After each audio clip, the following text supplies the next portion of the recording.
The Tao today.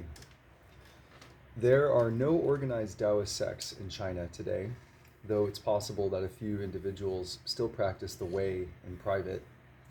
When the communists suppressed the popular Aiquan Dao sect in 1950, they served notice that the Tao was no longer welcome in China. Many masters fled to Taiwan, Hong Kong, Japan, and the United States, where they continue to practice their esoteric ways but keep low profiles. While it is possible to seek out and contact some of these aging Taoist masters, it is not at all easy to be accepted as their students. You may have to spend years serving the master by sweeping his house and performing other mundane chores simply to establish your sincerity, long before he considers teaching you even the most fundamental practices. This has always been the Chinese way. And if you apprentice yourself to a master in Taiwan or Hong Kong, you most certainly will have to learn the Chinese language, although in the West there are a few masters who teach in English. Still, for those who truly wish to cultivate the way, no effort is too great, no wait is too long, and no search too arduous.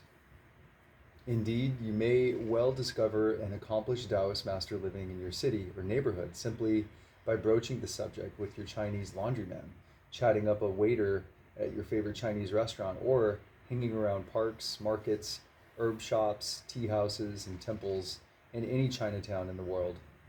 They often earn their living as physicians and herbalists, astrologers and martial artists, calligraphers and painters, even as cooks and fruit vendors.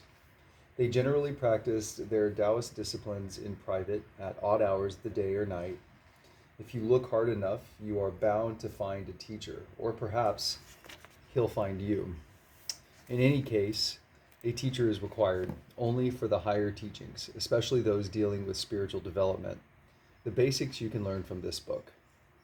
On the basics benefit, or one of the basic benefits of studying Taoism, apart from obtaining health and longevity, is that it unlocks the inscrutable mysteries of Chinese character and culture.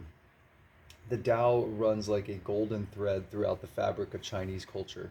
The basic principles of Chinese cuisine, for example, were all formulated by Taoist physicians and herbalists, not by cooks and gourmets, which explains why Chinese food digests so well in the stomach that you feel hungry again after an hour. In Chinese painting, Taoists established nature as the primary theme of art, and they pioneered the technique of using empty space as a part of the picture. Chinese poets also found much of their inspiration in Tao, and they often emulated Taoist recluses by retiring to mountain hermitages for long periods to cultivate Tao. The arts of Chinese medicine and martial arts were entirely developed by Taoists, as were some of the world's most important scientific inventions, such as gunpowder, porcelain, and metal alloys. The key principles of all Chinese arts, such as simplicity and restraint, balance and harmony, and the prime importance of creative spontaneity, all spring from Tao.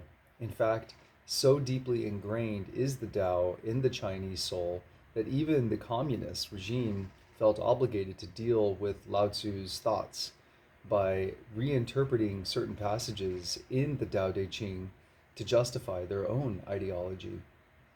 For example, the communist version of one key passage reads, quote, "In antiquity, the people did not know private property," unquote.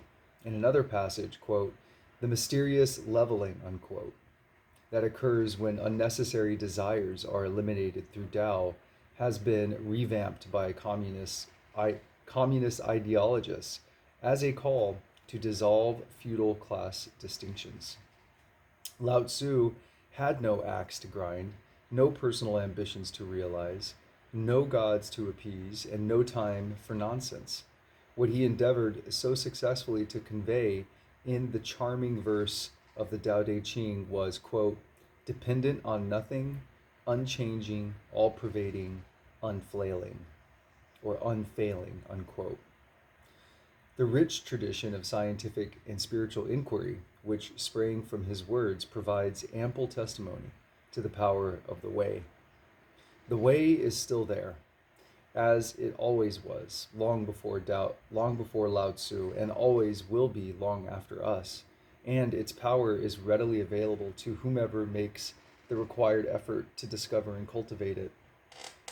As we shall see below, Western science today is slowly but surely, and sometimes reluctantly, coming to many conclusions that confirm the ancient truths of the Tao.